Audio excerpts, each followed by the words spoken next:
મિત્રો, fine art અંતર્ગત વિવિધ વ્યવસાયોમાં અગાઉ જેમ કલાકારના વિવિધ વ્યવસાયો વિશે સમજ્યા, એમાંનું એક ગાયક કલાકાર વિશે અહીંયા મીનાબેન પાસેથી વધુ માહિતી મેળવીશું કે આ વ્યવસાયમાં કેવી રીતે પોતાનું કરિયર વિકસાવી શકાય.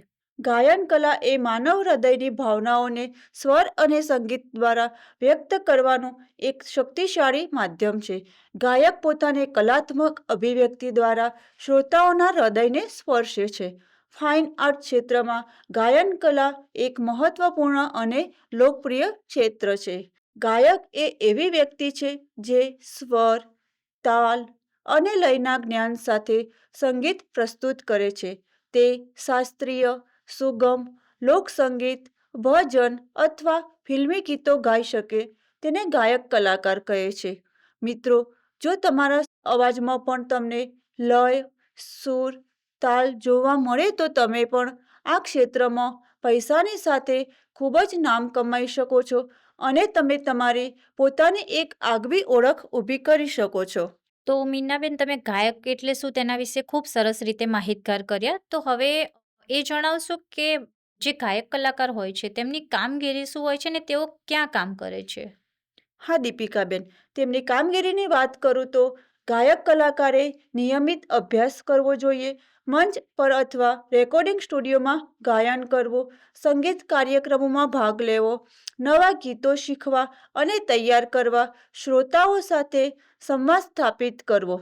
અને તેમના કાર્યસ્થળની આપણે વાત કરીએ તો સંગીત કાર્યક્રમો અને મહોત્સવો, ફિલ્મ અને આલ્બમ ગાયન, રેડિયો અને ટેલિવિઝન, ધાર્મિક કાર્યક્રમો, સંગીત શાળા અથવા કોલેજોમાં શિક્ષક તરીકે તેઓ કામ કરી શકે છે. ખૂબ સરસ મીનાબેન. તો જે ગાયક કલાકાર હોય છે એ બનવા માટે જરૂરી વ્યક્તિગત ગુણો કેવા હોય છે?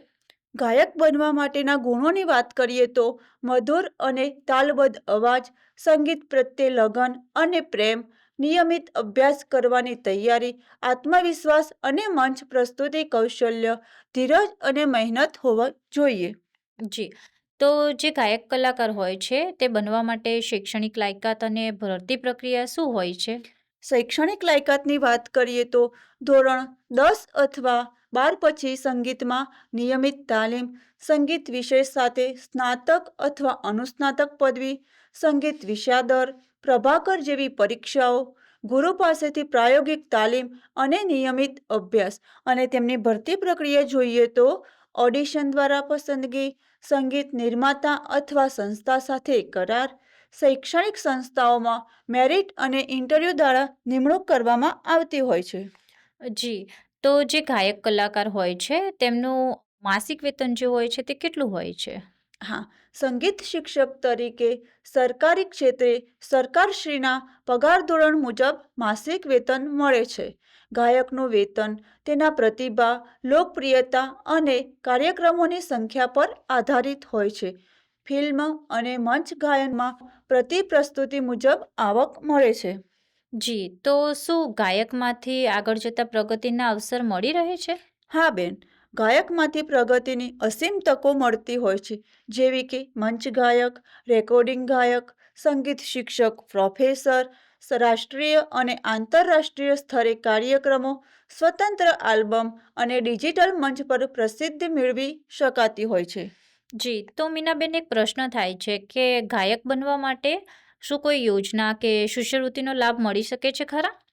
હા, રાષ્ટ્રીય પોર્ટલ scholarship.gov.in અને શૈક્ષણિક લોન મેળવવા માટે PM વિદ્યાલક્ષ્મી પોર્ટલથી માહિતી મેળવી શકો છો. જી. મીનાબેન, આપે ખૂબ જ મહત્વપૂર્ણ માહિતી આપી છે. તો મિત્રો, આ સંદર્ભે ક્યાં અભ્યાસ કરવાનો થઈ શકે છે? તેમાં સફળ થયેલા ગાયક કલાકારોની સાફલ્ય ગાથા તથા કરિયર કાર્ડની લિંક અને આ હોદ્દાની વધુ માહિતી આપ આ વિડીયોના ડિસ્ક્રિપ્શન બોક્સમાંથી મેળવી શકો છો. ધન્યવાદ.